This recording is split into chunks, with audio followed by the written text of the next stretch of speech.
How you doing? This is Coach DeCarlo. Today we're going to talk about something that's going to sound morbid initially, but once you begin to understand that this is actually something that we all have to address. Solomon said, help us number our days. And so what we're talking about is looking at the end of our life and deciding who it is that we want to be. Someone often would say that what we needed to do was write our obituary before that time so that we could basically determine the life that we wanted to live. And I think about the Mr. Nobel. When one of his brothers had died, they thought that it was him. And they said that, he was known for creating, basically at that time, weapons of mass destruction.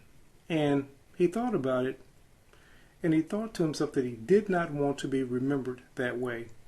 And he basically began to transform his life. And so, what does this have to do with each one of us? What I want to do is give you some tools that you will begin to look at your life and decide who it is that you want to be. Now, what we're going to do is use the tools of Deathbed Confessions. Yeah, I know that sounds pretty morbid, but if you can go to the end of your life and look at the things that you wish you would have done differently and begin to implement those things into your life now, you can have a happy, more rewarding, more fulfilled life. And that's my goal for you, is that you have a happier, more rewarding, more fulfilling life. Now, they did surveys over a course of time of, there was a nurse and she worked in a hospice environment, and she would talk to hospice patients, day in, day out. And as each one of them would come to the point of death, they would have these discussions of what they regretted in their life. And, I want to touch on those regrets, and hopefully you can use these regrets as a milestone in your own life so that you can say, listen, I don't want to look back on my life and say I wish I had done this or I wish I had done that, but I want to know that I experienced the life that I wanted to live and that I lived a full life. So one of the first things that many of these people would say was, I wish that I had been truer to myself.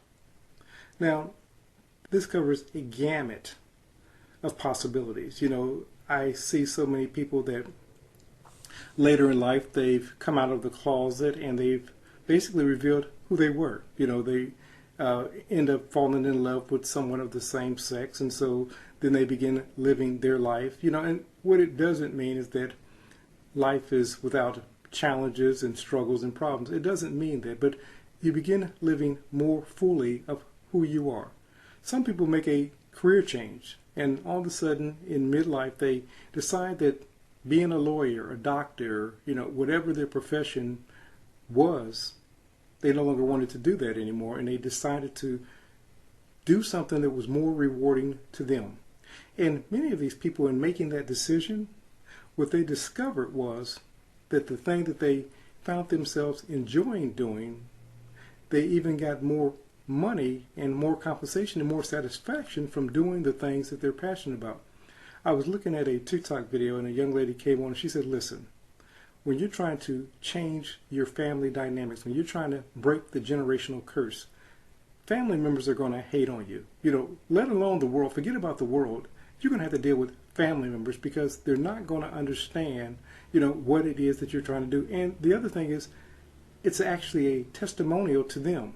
So if they remain the same and they see your change, it's easier to judge you and put you down and write you off as a crazy person than to make those changes themselves. So family is not going to always understand what it is that you're doing. I often think about Napoleon Hill when he was doing the project of Think and Grow Rich. One of the things that Napoleon Hill was brilliant, at what he did. He was a great organizer, and he was great at pulling people together and getting tasks done. And so, of course, many people offered him a lot of money to get into a corporate job and do just that. But what he decided to do was pursue his passion. And his passion was this work of Think and Grow Rich. And, of course, he pursued it to the end. The book became a phenomenal bestseller. but he found himself in financial difficulties thereafter. And again, people said, you just need to go back and get a regular job. You need to do what everyone else is doing. And he just refused to do that. And he partnered with a gentleman by the name of W. Clement Stone. And W. Clement Stone helped Napoleon Hill become the man in his later life that he was in his earlier life by encouraging him, them doing projects together, and him employing Napoleon Hill for his skill sets. What does that mean to you? Whatever it is that you desire to do, somebody out there is getting paid to do it, and they're getting paid well to do it. Now, I know that it's not all about the money, but you do have to be able to sustain your livelihood. You have to have a place to stay. You have to have clothes on your back. You have to have shoes. You have to have food. So these things require things called money, whatever that currency is. So in finding and discovering that which you're passionate about, keep doing what it is that you're doing initially until that thing that you're passionate about can begin to pay the bills for you. Now, sometimes we're put in a position that maybe we're laid off from work or whatever, and so we have to get busy quick. What the Apostle Paul did when he wanted to compensate for the church and what his teachings were teaching and so forth, he took on a career of tent building. So he would build tents during the day, during the working hours and so forth, and he would preach the gospel thereafter. Do what you need to do to make sure that your livelihood is taken care of, but continue to pursue your dreams. Don't look back on your life and say, I wish I had taken more risk. I wish I had dared to be true to myself. Whatever that looks like to you, this is your life. It's no one else's life, and ultimately you're going to be the one that is living that life of regret or that life of fulfillment, but the choice is up to you. So speaking of that, the next thing people said, I wish that I hadn't worked so hard. Nobody gets on their deathbed and says, I just wish that I could have gotten a few more hours, and I wish that I could have stayed at that corporate job just a few more years, and I'd have been so satisfied. Now, there are those of us that do what we love to do, and we don't even see it as work. I remember the late, great Bob Proctor. Bob Proctor was going to die standing on his feet speaking because he was so passionate about what it was that he was doing. Find something that you can be so passionate about in your doing that it's no longer work. But what we're not talking about is working somebody else's job, making them richer, as it were, and you being dissatisfied. I remember talking to a gentleman recently, well, this has actually been a few years now, and we were talking about some career paths for him. And what he loved was working with animals. And I told him simply, listen, go work at a kennel, learn all that you can, and then take those skill sets and begin helping other people with their dogs and charge them for it. He's like, oh no, I can't get paid for doing what I enjoy doing. And I believe that many of us believe that we can't be paid for that which we enjoy doing. And sometimes that's because of society or whatever our belief systems are. Whatever the case is, what better way to earn a living than to do what it is that you're passionate about and be compensated for it? As I often say, what you're expending is your life force, and your life force is invaluable. So you should charge for that service that you're offering.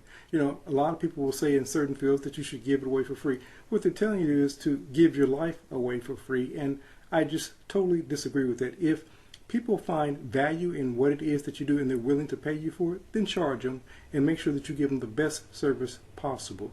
But again, that next thing, people say, I wish that I didn't work so hard. Work harder on yourself than you do on your job, and I promise you this, you'll never work another day in your life. Another thing that people would say on their deathbed, I wish that I had expressed my feelings more. A lot of times we keep things bottled in. We don't say how we feel. We let people run over us seemingly. But again, that's something that we're allowing. And it's up to us to begin to speak up for ourselves, speak out if need be. And once you begin to speak up for yourself, as you begin to become an advocate for yourself, what you're going to discover is that you're going to find that less people run over you, as it were, or take advantage of you. And the other thing that's going to happen is it's going to transform you. Reason being is because you're not going to have that bottled up negative energy within your life system, your life force, your body. A lot of times, many people grow ill because they have no way of expressing those feelings of unforgiveness or someone taking advantage of me, whatever it is, that victimization mindset. So if you don't express what it is that you're feeling, what you're going to find is that people are going to continue to do what they do to you. I will often say that we teach people how to treat us. How are you teaching people to treat you?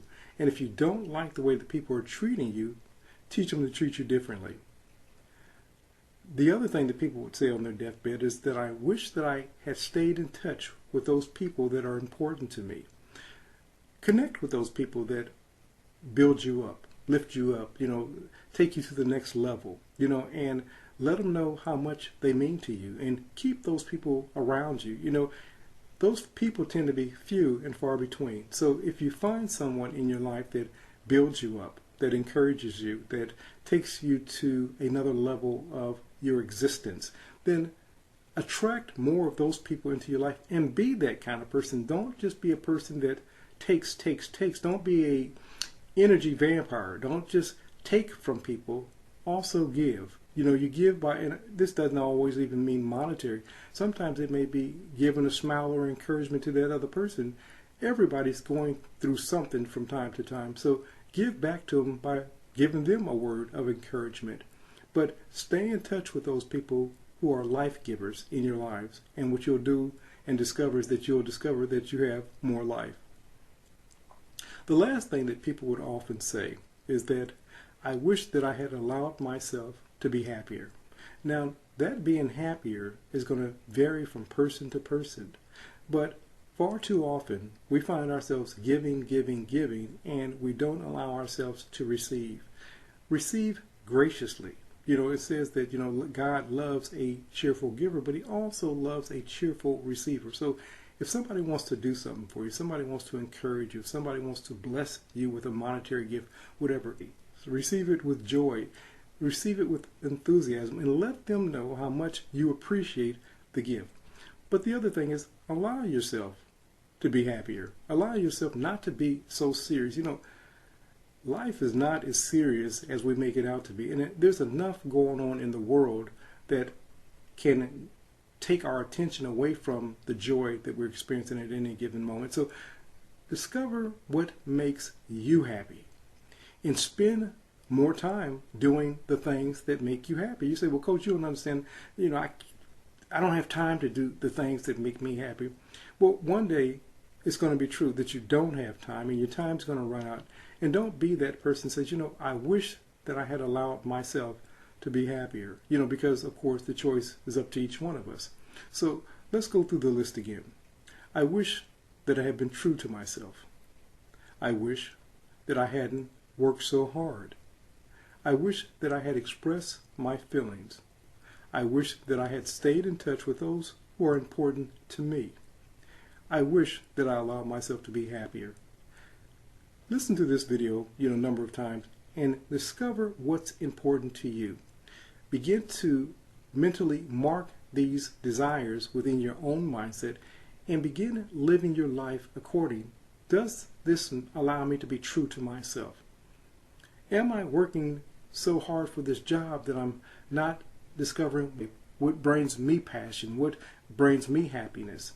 And what I'm not telling you to do is be neglectful on your job. You give your job all of that effort, but make sure that you also give that same amount of effort to the things that you're doing for yourself. Express your feelings. If you feel that somebody's taking advantage of you, or if you feel that you want to let somebody know that you love them, let them know that. Don't keep that stuff bottled up inside. It says in the scripture, be angry and sin not. So sometimes we're going to be upset about some things, and sometimes we're going to have to express that reason of upset.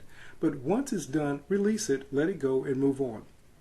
Stay in touch with those who are important to you. And lastly, allow yourself to be happy. Remember this, creators, that only you can create your perfect world. Not God or man. Only you can create your perfect world. This is Coach DeCarlo saying have a great and abundant day.